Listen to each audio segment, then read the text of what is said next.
Greetings and welcome to my dear Aries. This is Ron from Tarot of the Twin Sun. Welcome. Today we'll be doing a reading for the energy of Aries, and essentially this is a 9-card spread known as the Great Mirror. The Great Mirror is a tool devised in order to show the essential karmas that may be existing between you and a significant other. The significant other can be a person, place, or a thing, or a lover, or a friend, or a dog, or some sort of project you're working on. Please take only what you will. This shall not resonate for everyone. However, if it does, my readings come from the side of the light to shine onto darkness, that which needs to be seen. Yes. Tarot of the Twin Sun is a functional division within the Order of the Twin Sun. I thank you for tuning in. Please like, share, and subscribe, or dislike if you feel it deserves that. I do appreciate your honesty. Thank you. The deck I'm working from is from 1890. It is a 130-year-old deck, I believe, and it is quite deep and profound. Remember that this is intended for the goodness of light. Thank you. We'll go ahead and get started. The first house is open. The gateway.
Here I'm seeing already a great understanding of truth. Truth of love, but also truth of the emotional body, constituting that and coming into power in some sort of way. Your 7th house is activated within this connection.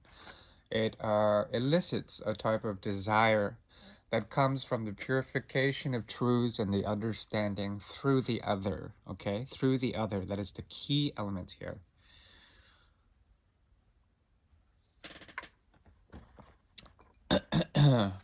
And the Queen of Swords inhabits a type of silence, but a willingness to partake. You're offering a type of leg, or you're giving a type of offer. You're opening yourself up in a defensive way to the truths that may come through others through communication. Okay, you are interested in this connection. This also has to do with the idea of marriage, or the ability to really truly commit in some sort of way, to reach out. As I've mentioned, there's this feeling of reaching out. Okay, but at the same time, the twist is that on a very deep and fundamental level that has to do with more of the esoteric or spiritual leanings of the connection, there is an overall ennui within the connection, a boredom, or perhaps a passivity, a zen in the art of stillness kind of modality that you are thinking about taking up. Okay, but also unconsciously there's an inkling here of you to become detached in some sort of way within this connection. It's as if you're more friends, or like there's like this need to become very still within emotions that don't really concern you much in terms of offers from others, or perhaps you're trying to purify this connection in some sort of way to really ruminate on what is fundamentally there in terms of happiness. Okay, but there's also this laissez-faire complexion to it, this free fair hand about it, trying to be really even keeled in the connection. Fairness as well as equilibrium are coming into the dimension here. The elements of the third and the seventh house strong in terms of air, okay, as well the fourth house, Cancer energy here. The emotional body being protected, you trying to objectify or become emotionally intelligent within this connection is a common topos or a common theme that seems to approach you when seeing the other. Okay, but the lovers is here for sure as well. The Queen of Swords and the Four of Cups on your side of the mirror. On the other side, there's someone who is really rebellious in a way. They want to constitute their own idea of love, what love is, how to commit, how not to commit, and how to go against the status quo. Now, this very essence of rebellion or this essence of denial stems from the realm of Venus in Aquarius. Also, the possibility that someone is possibly processing something. They tend to go on.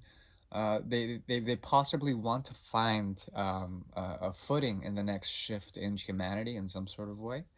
Mm, but I'm not going to color it any differently. I see them as someone, and perhaps you may see them as someone who is trying to understand how to convey that in which they value, that in which they possess things, and control that in a certain way. They're very non-cooperative, and because of such, they may come off as very infantile or someone who is trying to rebel in some sort of way. Could represent the energy of a child. At the same time, there is a strong Leo complexion to them, meaning that the passions that drive them are quite strong. Also, the Ouroboros emerges here with the world.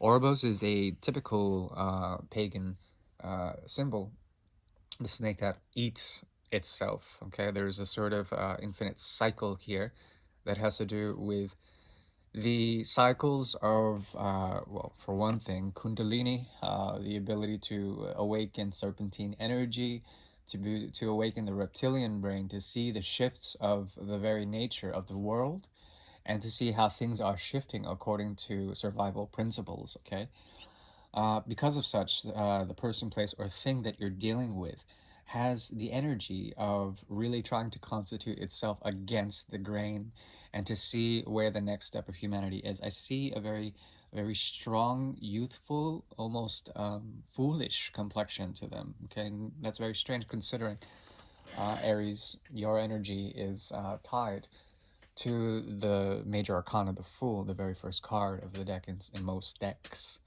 as opposed to the Magician in others. What I'm seeing here is, at least on a conscious level, the ability to depart, to truly find some sort of new journey, or perhaps to flirt with you in some sort of way. There's a knighting process here with the Queen of Swords and the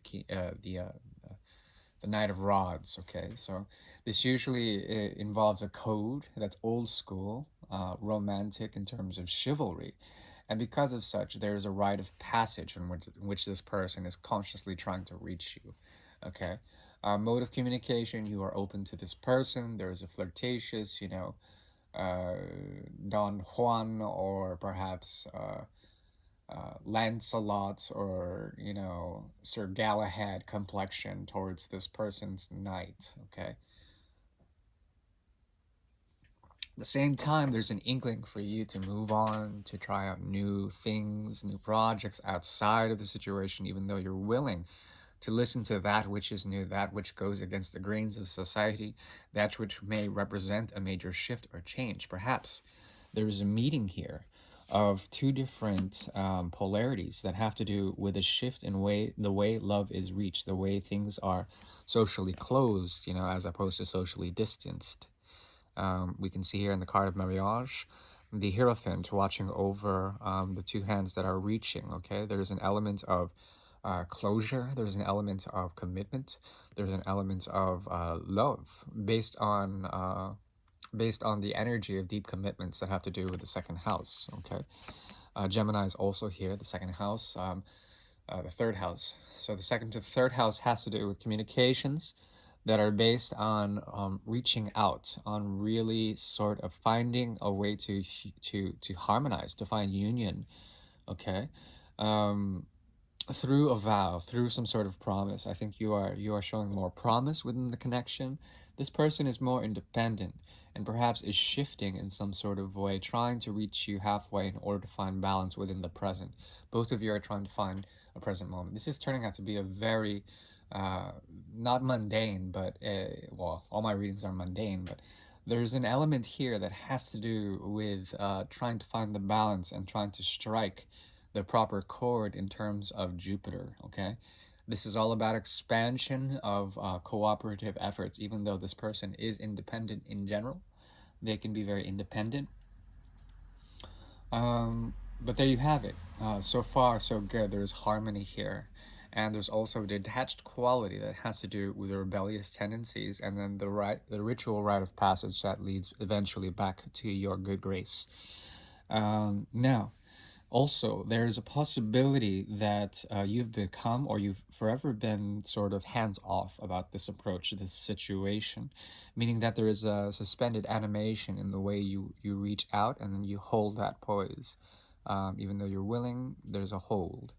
And because of such, you are becoming once again emotionally sort of responsible in terms of the intelligence of your very reaching out, your ability to truly encompass some form of stillness. Okay, some sort of goodness, if you will.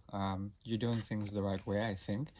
There is an element of detachment on your end on a very deep level. Okay, detachment, very strange, considering this person is processing, and there's an element of them that is strongly Leonic once again. In terms of the earth element, I would say they have a bit more of either a bit of Virgo, suppressed Virgo tendencies, the shadow form of Virgo, which is control issues. Okay. As well, there is Leo, as I've mentioned. Fixed signs of Aquarius, Scorpio, Taurus, and Leo. Um, there is a process here, once again, I've mentioned, some sort of intersection point in which they are trying to double up on their efforts of why they've chosen or why their heart is chosen for them. But also, there is a callous dryness about them that needs to associate itself with independence, okay? Um, For this reason, what emerges out of this is a sense that both of you are helping each other to find the incident in the moment, to find the incident, right? Which is all about finding what blocks you on a psychological level and breaking free from that, finding a way to Houdini yourself or extricate both of yourselves out of self imprisonment, out of self sabotage or self limitation imposed upon the lessons of Saturn or Jupiter, okay? And then expanding from that. The fixed nature of this person is so strong that they are willing to process things over long amounts of time and be devoted into the work that is here. Meaning they have a work ethic, but they go at their own beat or their own metronome, okay? So you have to give them time, but there is a sense of freedom here. Total freedom that is, in a way, a reflection of love. So if you want that, you can take that. I'm not going to look into this any further. I don't think it needs clarification. If that resonated, please like. As far as advice goes, though, the advice is to, once again, Leo shows up, to let the force flow. Okay, force is mass times acceleration. As soon as you change any of those variables, there is a multiplicative.